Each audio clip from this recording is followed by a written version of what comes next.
तर नमस्कार शेतकरी मित्रांनो. तर मित्रांनो, आजच्या या व्हिडिओमध्ये तुम्हाला सांगणार आहे लहान पाटीपासून आपण मोठ्या मापाच्या शेळ्या घरगुती कशा पद्धतीने तयार करू शकतो. तर ते तुम्हाला आज आपण या व्हिडिओमध्ये सविस्तर माहिती सांगणार आहे. तर शेवटपर्यंत व्हिडिओ नक्कीच बघा, पूर्णतः मोकळी चर्चा होणार आहे. सुरुवात जर बघण्यात झाला मित्रांनो, तर भरपूर असे तरुण मित्र, शेतकरी मित्र शेळी पालन या व्यवसायामध्ये काम करतायत. तर कोणी फिरस्ती शेळी पालनामध्ये काम करतंय, तर कोणी अर्धबंदिस्तमध्ये, तर काय मित्र कायम बंदिस्त शेळी पालनामध्ये सुद्धा काम करतायत. तर शेळी पालन असो मित्रांनो, काही मेंढी पालन असो, तर मित्रांनो या व्यवसायामध्ये तुम्ही काम करताय तर तुमच्या दावणीला जो प्राणी असतोय तो टॉपचाच असला पाहिजे. म्हणजे एक लहान लहान शेळ्यावरती आपण काम करताय तर त्याच्यामध्ये उत्पन्न तर आपल्याला मिळतोय, पण लागल तेवढा उत्पन्न आपल्याला मिळत नाही. आता काही मित्र फिरस्तीमध्ये काम करतात, काही मित्राजवळ 50 शेळ्या असतील, तर इतर तुमच्या गावामध्येच कोणी असेल तर 50 शेळ्याचं जेवढं तुम्ही उत्पन्न घेताय तर तेवढं 25 शेळ्यामध्येच काही माणसं उत्पन्न घेत आहेत. तर मित्रांनो, उत्पन्न आपल्याला फक्त आपल्या शेळ्या जेवढ्या टॉप क्वालिटीच्या असतील तेवढं उत्पन्न आपल्याला त्याच्यामध्ये जास्तीत जास्त मिळत असतंय.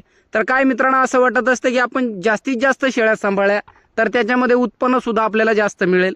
तर मित्रांनो, टॉप क्वालिटीची जी शेळी आपल्याजवळ असली, मोठ्या मापाची शेळी असली, तर ती शेळी कधी 3 पिले देते, कधी 4 देते, आणि त्या शेळ्याला दूध सुद्धा चांगलं असतंय.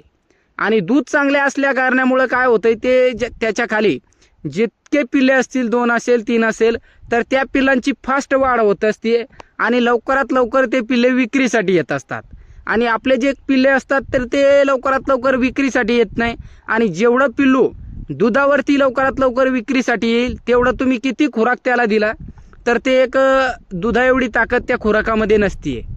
तर हे कायम तुम्ही लक्षात ठेवा. प्राणी तुम्ही पाळताय, शेळ्या तुमच्याजवळ असेल तर एक टॉप क्वालिटीच्या शेळ्या ठेवा. आता काही मित्राजवळ शेळ्या घेणं होत नाही टॉप क्वालिटीच्या, तर आपण पाटीपासून सुद्धा आपले 1-2 शेळ्या असतील तुमच्याजवळ तर त्यांच्या तुम्हाला पाटी जर मिळाल्या मित्रांनो, शेळ्यांची डिलिव्हरी होती आपली किंवा शेळ्या वेल्या आपल्या, तर पाटी जे लहान लहान असतात आपल्या शेळ्याखाली, तर त्या शेळ्यांची पाटींची आपण जर लहानपणापासून चांगली काळजी घेतली, त्यांना दूध चांगल्या पद्धतीचा पाजला, त्याच्यानंतर त्यांना आपण खुराक चांगल्या पद्धतीचा दिला तर अजून तुम्हाला चांगला रिझल्ट मिळेल.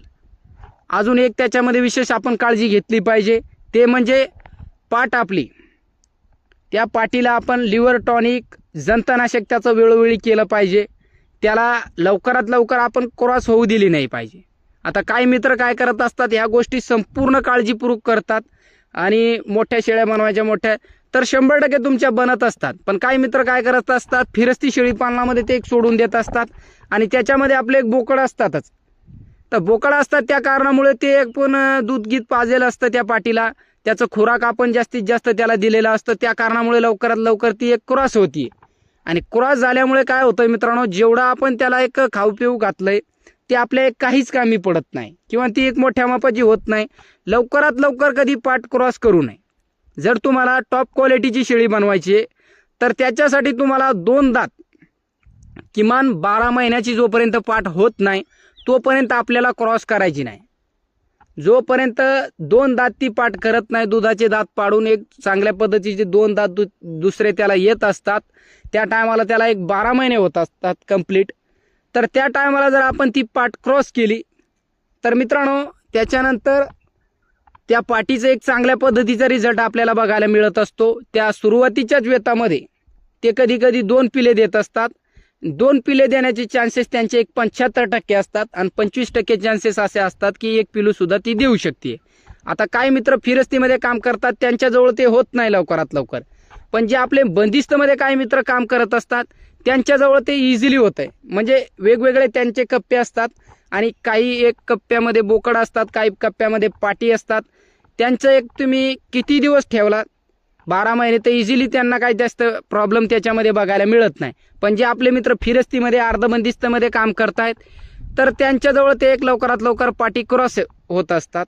तर मित्रांनो, जो तुमचा ब्रीडर जो तुमचा आहे, तर तुमच्या शेळ्या क्रॉस झाल्याच्या नंतर तुम्ही तो ब्रीडर विकू शकता किंवा दुसरं काहीतरी आपण पर्याय शोधून, तो एक आपल्या पाटीनं क्रॉस झाला नाही पाहिजे तसं काहीतरी डोकं लावू शकता. अन्यथा आपलं बोकड तुम्ही घरी बांधून ठेवू शकता.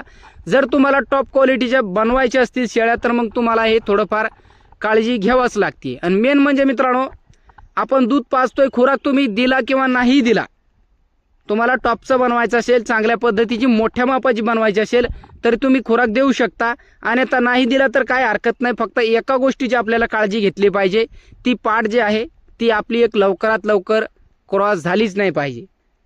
तर मित्रांनो 12 महिने कंप्लिटली त्याला होऊ द्या, त्याच्यानंतर तुम्ही क्रॉस करा, बघा तुम्हाला कसा रिझल्ट मिळतो. त्या पाटीला येणाऱ्या काळात ती एक मोठ्या मापाची शेळी तर बनेलच, पण ती एक 2-2, 3-3 पिल्ले सुद्धा तुमच्या फार्मवरती तुम्हाला देणार, आणि त्याच्यानंतर त्याचे एक जे पिल्ले आहेत ते सुद्धा लवकरात लवकर विक्रीसाठी तुम्हाला मिळत राहणार.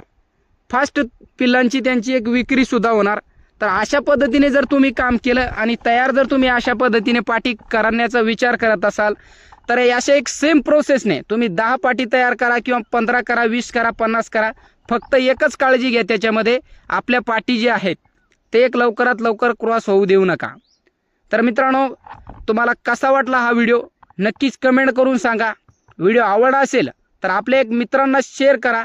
व्हिडिओ पाहिल्याबद्दल मनापासून धन्यवाद. भेटूया एक अशाच व्हिडिओसोबत.